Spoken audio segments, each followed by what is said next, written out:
Hello there, and welcome to my guest bedroom, where it's currently a mess. And that's because I'm in the process of building a very strange and somewhat quirky musical instrument.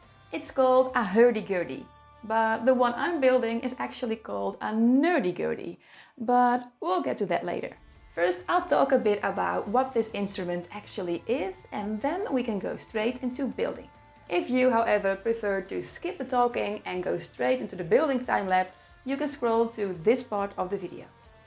Let's skip to here so you can see what I'm actually working here. Stay still! Let's change up the camera angle, I thought, for the sake of variation, and then things start to fall apart on me. Okay, so what is a Hurdy Gurdy? It sounds just as weird as it is. In short, the Hurdy Gurdy is originally a medieval instrument. It kind of works like a mechanical violin, only it has a wheel instead of a bow. The wheel is to the Hurdy Gurdy what the violin bow is for us violin players. When you play the violin, you put rosin on the bow, and when you play a Hurdy Gurdy, you put rosin on the wheel. The strings are touching the wheel. The wheel then spins around by turning a crank, which will be this. The crank is at the rear end of the instrument and it's turned. And then you get a sound. A Hurdy Gurdy has two melody strings and they go into the key box and the keys are pressed to make a melody. And there are also a number of drone strings, in this case 2. Those strings don't play a melody, but they kind of buzz along and they give the instrument a full sound. There are also trumpet strings, which give a funny buzzing accent sound. Some people describe it as a medieval synthesizer, and I love that. I think I'm going to call it that too, just to confuse people even more. Now, real Hurdy Gurdys, both old and new ones, are incredibly expensive. And that's because they are very complex instruments and they are hand-built. So that's why I bought a do-it-yourself assembly kit, which is a lot cheaper and also fun to build. It's made from laser-cut plywood and 3D printed parts. Look at the wheel, it looks so cute. The guy who designed it, who is a Dutch engineer, decided to call it the Nerdy Gurdy. And I mean, you can see why. Coming up with this, made from plywood, is kind of nerdy. And by the way, in the description box is a link to the website where I bought it. And it ships worldwide. Just saying. Once the instrument is done, it will be very basic, but it will work just like a real one. This video is part 1 of a little video series on my channel about building the Nerdy Gurdy and then, hopefully, learning how to play it. In this video, you will see me build the instrument until it's about halfway done. And I stopped there because the next step is painting. And I haven't decided yet on a paint color. So let's get rolling with the time lapse. Enjoy!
Okay, we're back here because my butt is hurting from that wooden stool.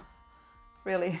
What you just saw is 2 weeks of work. I worked on it almost daily for I think 2 hours a day, and this is what we have now.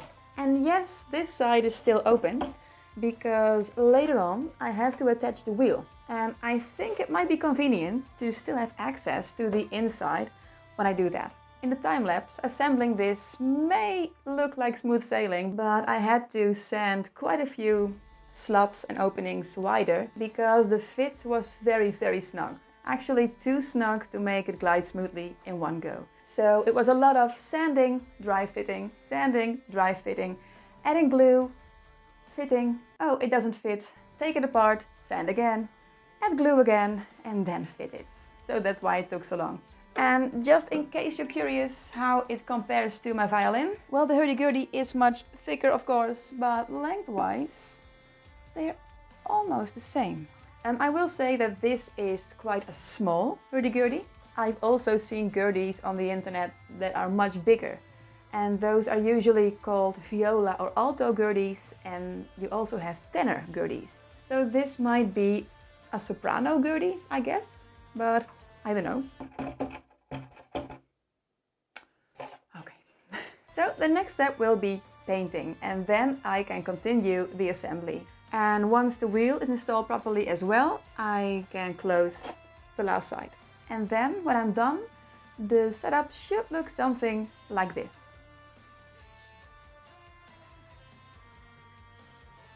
In my next Nerdy Gurdy video, I will take you through the process of choosing a paint color and painting. And if you're curious how that will turn out, stay tuned for part 2 in this series.